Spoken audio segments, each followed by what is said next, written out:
Welcome to the Kirby Connections Health Podcast, where we help you nourish your wellness journey with Kirby Medical Center. I'm Maggie McKay. On this episode, we'll talk about end-of-life planning with Director of Quality and Infection Prevention, Leslie Sheets. Leslie, thank you for joining us. Thank you. Let's start with, what are the steps for legal and financial planning?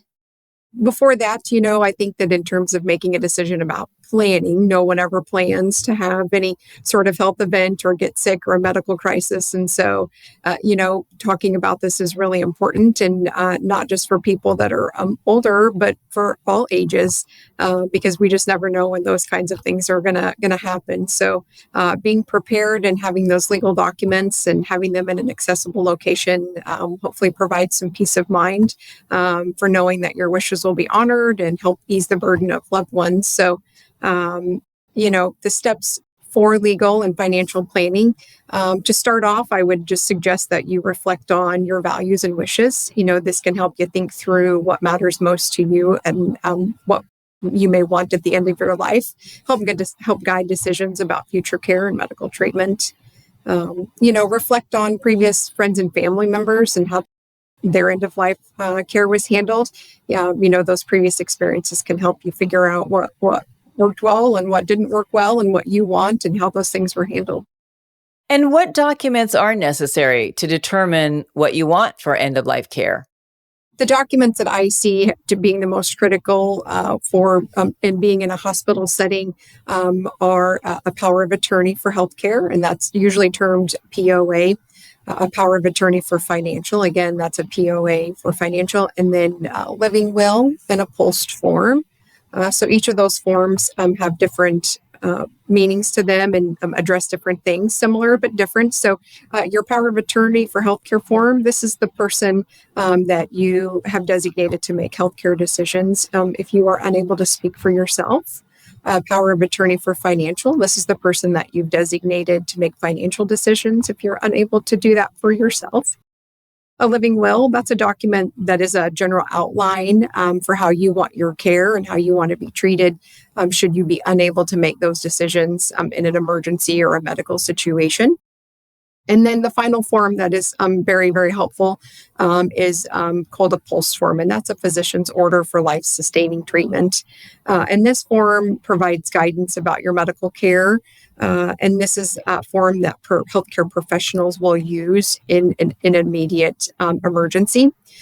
So the PULSE form is typically state by state based. So you want to find your state's form, and it specifically addresses certain things such as cardiopulmonary resuscitation. So do you want CPR to be performed if you're found unresponsive? And what kind of medical treatments do you want done, such as intubation? Do you want IV antibiotics? Or do you just want comfort care measures where we just relieve your pain and suffering? The final part of a PULSE form is artificial nutrition. And would you like a feeding tube in place to help prolong life-sustaining measures? So those really are the main legal forms that you need in place. None of these have to be completed by a lawyer, but once you have completed them on the appropriate designated forms and then have them signed by the people, your physician, the witnesses, those kinds of things, then they are then legal forms. So a few other things that I wanted to mention about, really important things to have in down on writing would be, your social security number, your full legal name, birth certificates, financial matters such as sources of income and assets, tax returns. Having all of that is just in one place is going to be really helpful for end of life planning. That's so smart. So again, the power of attorney makes the medical decisions, and who makes the financial decisions?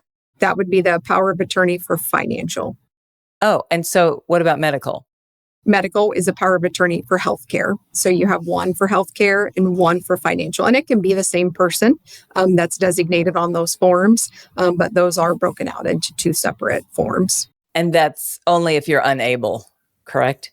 Yes. So even if I have an emergency or a health crisis, and I can still speak for myself, and I am making good decisions, and the doctors will help determine that if I'm making good choices for myself, then I will you or I will be able to make those decisions for yourself and to speak.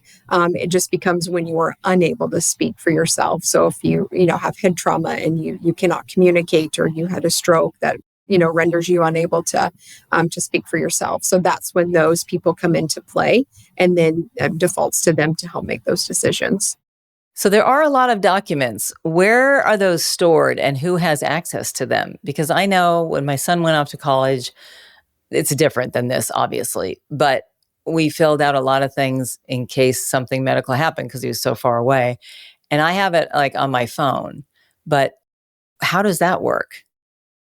So keeping those documents stored in a safe location. So, a lot of people still have safety deposit box, fireproof safes in their home, but also having them in a place where others might be able to access them. So, making sure that if your son filled out forms, that you have copies of those, and that maybe you then give a set of copies to someone else that you trust.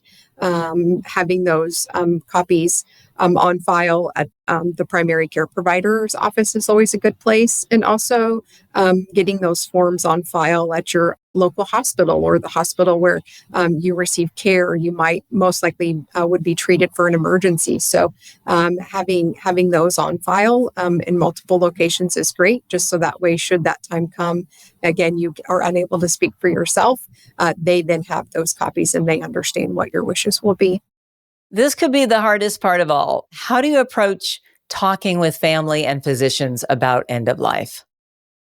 So it's always a sensitive subject when it comes up. It can be filled with a lot of emotions, and people may or may not be ready to have those discussions. But again, as we know, health events occur at any age, so having those discussions are really, really difficult and important. But starting those conversations off, helps have some comfort around those decisions when they come at the last minute. So, I think it's important to talk to your family members and loved ones about what you appreciate and enjoy about life most. Understanding or explaining your values and memories and past family events that are meaningful to you, and you can sort of segue that into then about what you want. And is there anyone in your family or around you that would be willing to help you be committed to making those decisions for you if you were unable to make those decisions for yourself?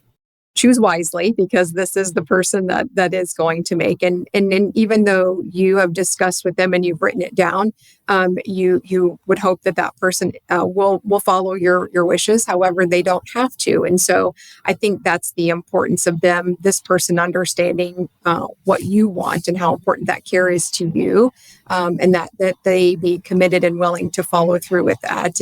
And so this person really needs to be able to make that decision in a high tense, high stress, even when they're maybe getting pressure from other family members or friends to make a different decision. It's choosing that person wisely so that they can hold strong to what you want and what those commitments are to you.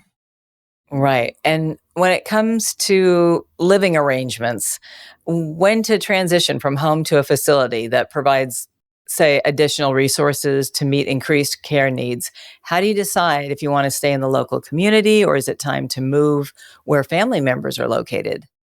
So changing in living arrangements, aging in place is really important, I think, to most people.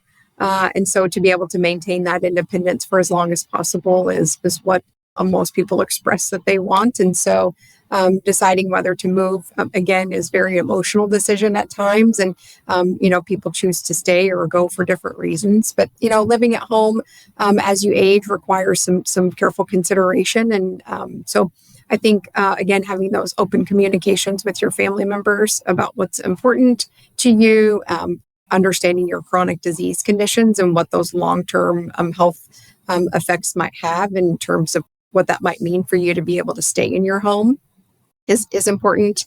Transitioning to a facility, based on some different things that you could be looking for in your loved ones, like difficulty with daily activities. Are they having trouble with things like personal care?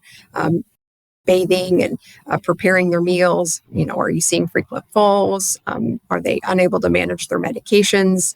Are you seeing some increased confusion? So those are some things to look for that might help sort of set that hard line in place with people about whether or not it's safe to stay in their home or it's time to transition to somewhere that can provide that additional resource and assistance for them to keep them safe. In closing, is there anything else you'd like people to know about end-of-life planning?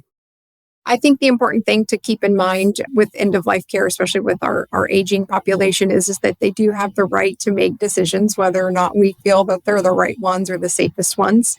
If it's something that they're choosing and they are of sound mind to make those decisions, then it is their right to be able to do that. So, again, this is the importance of starting those conversations before we start to see those declines. So that way you have a true understanding of what they would like. And then also, I've talked to patients in the past, if you choose to stay at home, what has to happen in order for you to be okay with transitioning to somewhere else or to move in with, a family member and to make a change. So it's just important to know that people do have the right to choice, and that should be respected.